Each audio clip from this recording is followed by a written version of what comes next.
Hulle vertel vir my, dis nou maar maas, die storie van die ou daar, ander kant Leidenburg. Dis nou ryk plaasboer nou daar. Nou koop hy vir hom 'n klomp krokodille, en hy sit nou die spul nou daar in sy plaasdam. Hy sê, Jan, nou, Marmaas is nou die voortvarende type. Hy besluit toe nou wag, hy het 'n uitdaging nou hier vir die klomp mense van die omgewing. En hy bring hulle toe daar by mekaar en hy is nou 'n kompetisie wat hy uitloods.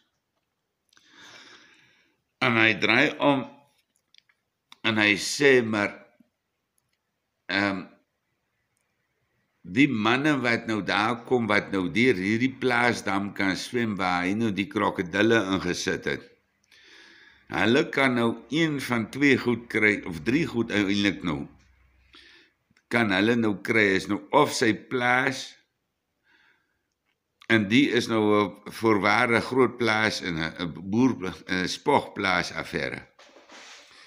En of dan nou sy geld, wat hy ook nog baie van het, of sy dogter, en die is vrek mooi, maar dan moet hulle nou deur hierdie krokodildam swem.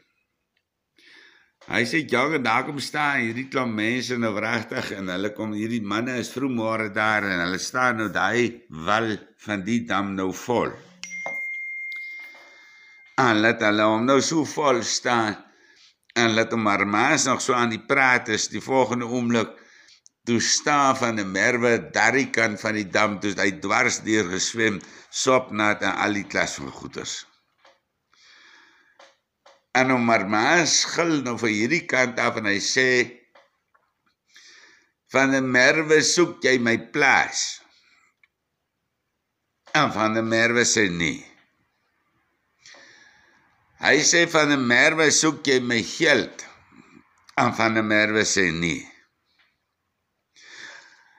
Hy sê, man, Van der Merwe, soek jy dan my dogter? En Van der Merwe sê nee.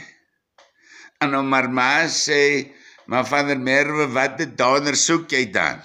Hy sê, ek soek die bliksem wat my ingestamp het.